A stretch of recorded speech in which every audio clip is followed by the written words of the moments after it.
языком.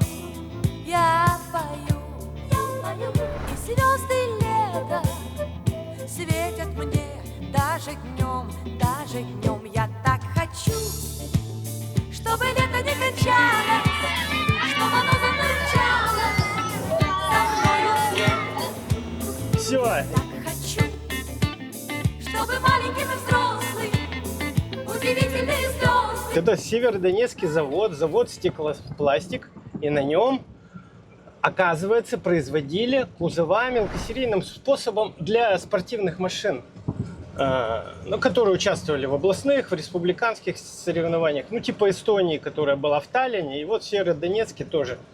А сами машины собирались в Сарбе, Северодонецкая авторемонтная база.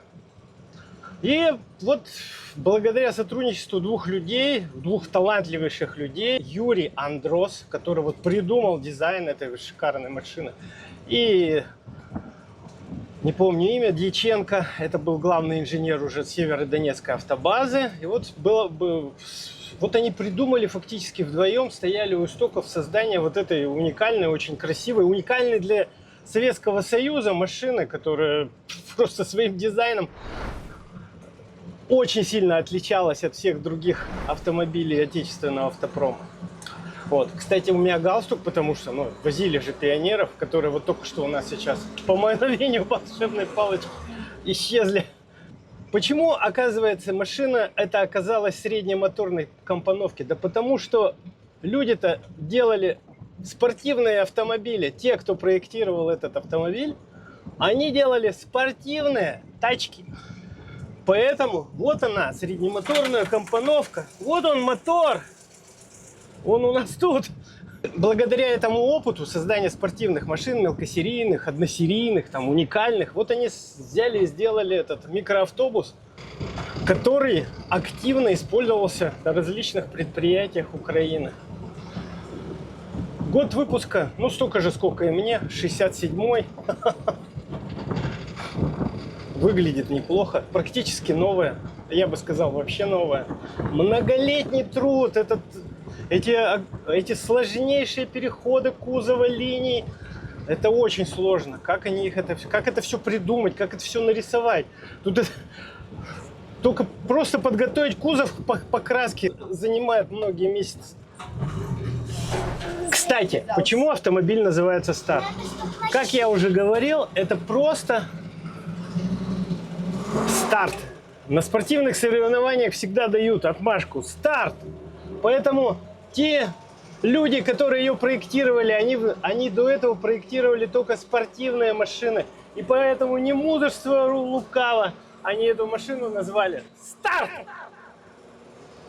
А в остальном рама, стеклопластиковый кузов, приборы от Волги, приемник от Волги и куча сидений, чтобы возить. В данном случае мы просто пионерский лагерь, я вожатый, и мы везем детей купаться. Дети, вы рады?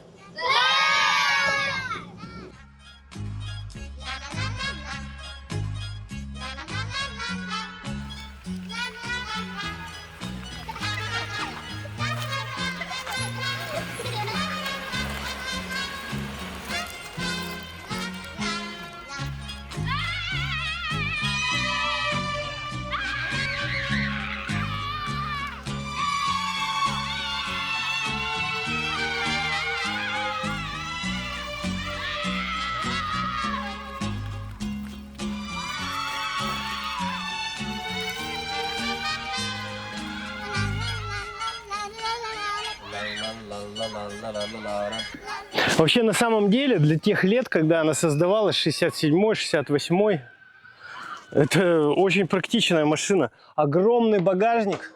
Не было таких огромных багажников ни на одном автомобиле, который производился в СССР. Запаска. Очень удобный доступ. Вот, пожалуйста, бензобак. Электрику посмотреть, если что.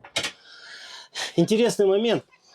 Машина-то ведь пластиковая, по ней массу не пустить, и поэтому все провода, они идут, все электрические провода в двух в двух экземплярах сразу. Плюс и минус. А что делать? Ну вот на клемную коробку приходит. Петли от Волги. Ну тут все переделано. Но в основе Волга. Волга 3-й серии. Фонари, птичка багажника. Коробка переключается на руле. Сама коробка, она находится вот здесь, за двигателем. И представляете, сколько там, какая система рычагов, чтобы это переключение происходило через 2 промежуточных муфты. Чтобы это все, чтобы попасть. Вот. Поэтому при трогании они иногда бьются друг от друга, и такой звук. Из удобств тут вот форточка, здесь форточка. Там, в принципе, в комментариях пишут, что было душно, но это неправда. Можно же форточку открыть.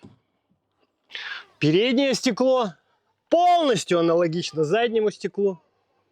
Никаких отличий. И это все УАЗик, буханка. Все остальное остекление полностью оригинальное, только подходит от старта. И огромные форточки, и стекло. Стекло до конца не открывается, ну, потому что понимаете, что тут некуда ему открыться. Дверь такой формы, что туда оно упирается. Ну, практически вот и все, что мы можем достичь. Фары тоже от буханки, только 2. Подфарники Волга. Все остальное оригинальное. И знак «Старт», который подарили инженеры, которые проектировали спортивные машины. Жалко другое, что в то время использовался стеклопластик с биологическими добавками. И все старты, которые до нас дожили, они просто рассыпаются в пыль. Если ты их полностью не запаковываешь, чтобы это уже не касалось воздуха, полностью нужно, изнутри, снаружи, тогда он не будет разрушаться. Если же вот брать тот старт, который стоит в музее УГМК, ну на него уже больно смотреть, потому что пластик, он от воздуха, от того, что бактерии живут, он превращается просто в труху. Только вот такая кропотливая работа, когда мы полностью закрыли весь кузов закрыли современной стеклотканью, только тогда он будет жить уже, наверное, вечно. Потому что в современной стеклоткани биологических добавок нет, и бактерии там завестись не могут. Это история. И в истории всегда есть интересные моменты. Я хочу про краску рассказать. То есть это же 67-й год, 68-й, ну, время дефицита. Вряд ли там ГАЗ или ВАЗ расщедрился и выдал краску для того, чтобы покрасить автомобиль. Главснаб закупал для москвича вот такие вот именно такую палитру, вот этот и вот этот. То есть мы можем предположить, это мое предположение, я не смею утверждать, но Главснаб покупал в Германию фирмы Глазурит, которая к тому времени уже стала Басфом, которую незадолго до этого купили. И именно такая палитра, когда вот это вот Hell Beige, или, ну, грубо говоря, темно-бежевый, и вот этот вот, по-нашему, так это, наверное, белая ночь. Поэтому эти краски, они соответствуют тому периоду, тому времени, и они есть в каталоге Главснаба. Закуплены, эти краски закупались для автомобильной промышленности именно в таких расцветках, вот как это. Из комментариев люди, которые ездили на реальных стартах и которые их видели.